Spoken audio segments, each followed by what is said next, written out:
connecting it to something else. You would only get to things through the links. So that was Inquire.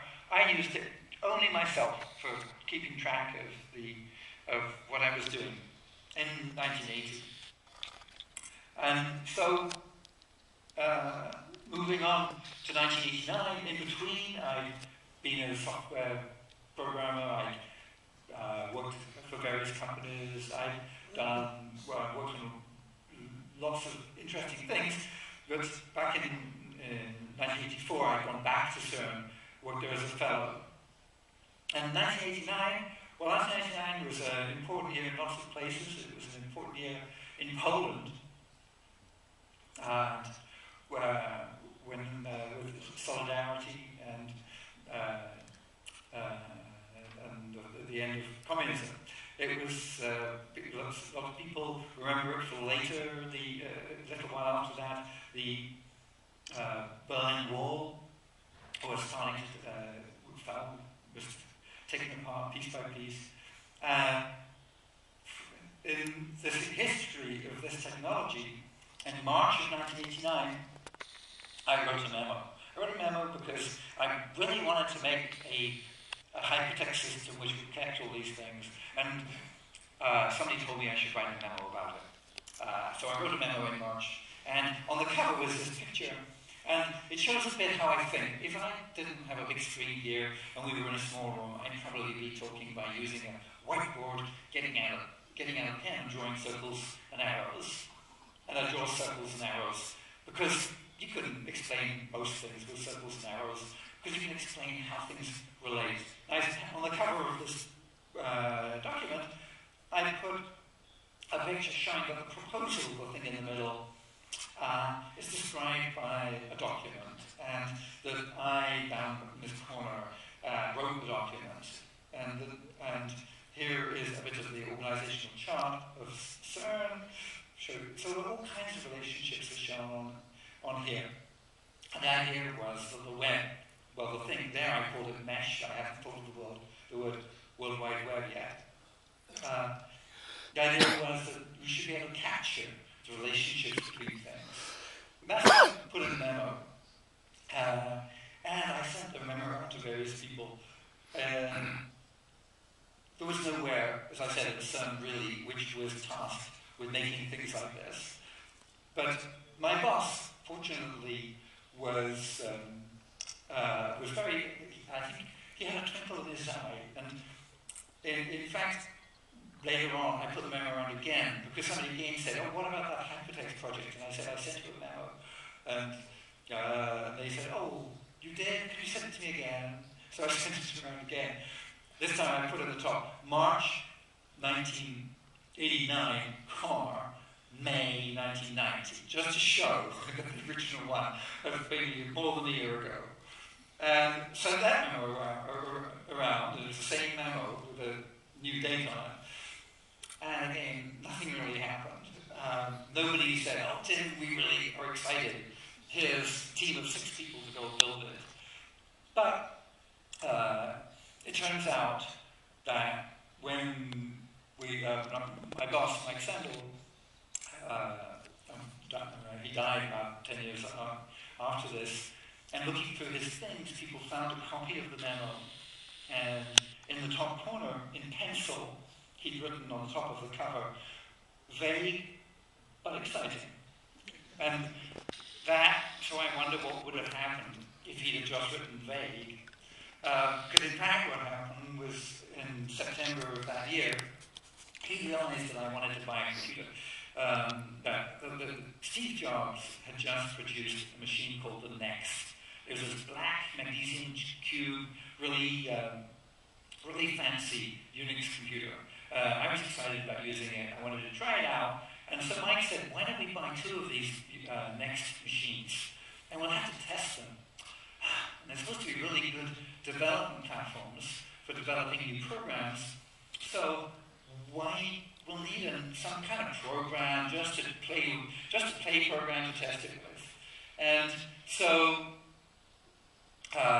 what he did was he said, why don't you do that hypertext thing with a wink in his eye? And so I did. And that was the design. So then in 1990, in September, I got the Next. I opened it, I started programming, I defined URLs, we call them now, and then actually I call them universal document identifiers. Now we call them universal resource identifiers. But those are things that start HTTP, // etc., etc. Those things, I define those. I define the hypertext transfer protocol, HTTP, is the language that computers all use to talk to each other across the internet. When they connect to each other using the internet, they then send these HTTP messages across each other.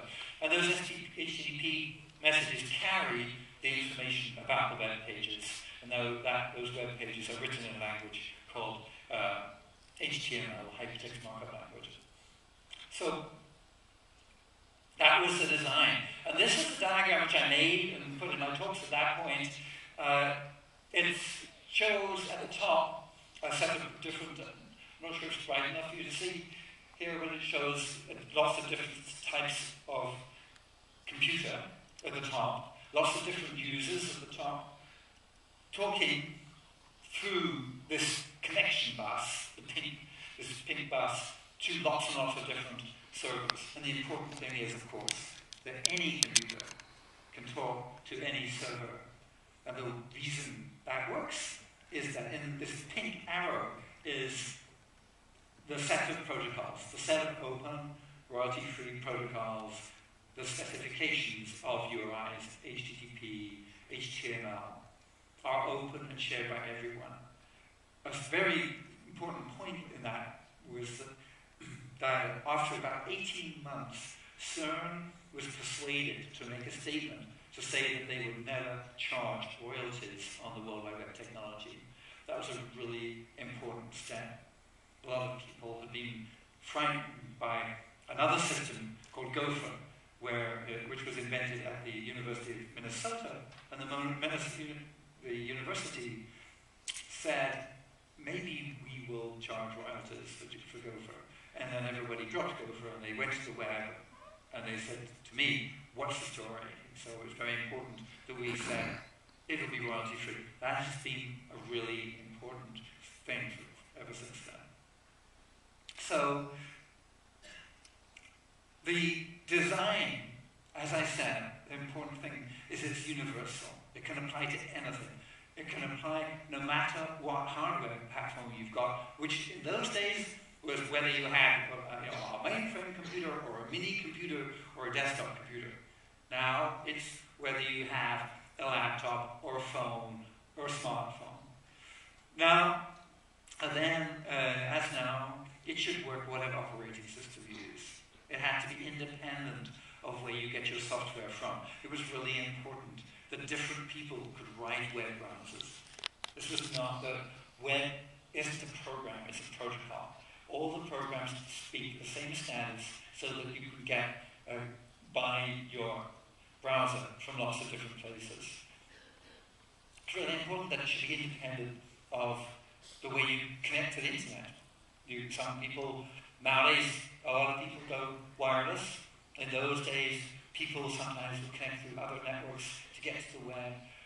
There were still some old proprietary networks around, but however you ended up connecting, then it should work. It should be the same for you. It should be designed so that you didn't have to worry in designing your web page about what sort of connection people were going to use. Language and culture, of course, CERN was a melting pot of different people. At that point, we didn't have Unicode. Unicode was around. I didn't have Unicode as a system of numbering characters which has got in every character that anybody has thought of. The book of Unicode characters is an amazing book. It's this thick, really heavy thing. Nowadays, with Unicode, we try to make sure that the web will work for any language. In those days, the character codes we had worked in most of Europe, but they didn't work for Chinese characters. And it's not just language, of course, it must work for any culture. We must make sure we don't design the web to have built in any cultural assumptions about how groups work, how people work. And in fact, it's interesting to find now when you look at social networking sites, you find that different social networking sites tend to be used by different parts of the world. And you wonder, well, is that because they have some cultural assumptions built into them? The web itself must be a white sheet of paper. There must be something there for you to be creative about when you design your new product, your new company, your new website. A really exciting thing about the web is actually it's better than a lot of things had been for people with disabilities. Because on the web you can put something as text, and for people who can't read, you can put it as sound. You can put it as sound, and for people who can't hear very well, you can put captions. So on the web, we've got the possibility, and also we have the duty and obligation to make sure that as many things as possible are accessible by people with disabilities. There's all kinds of information out there. There's one end data, the other end documents, movies. One of those, that's another area of universality. The web was not just designed for the sorts of documents we had. It was designed to be very open, very extensible. So now people are using it more and more for video. In those days, 20 years ago, there was no bandwidth. Video was not practical. But now it's becoming practical, and the web will take it. So, in general, the thing had to be able to work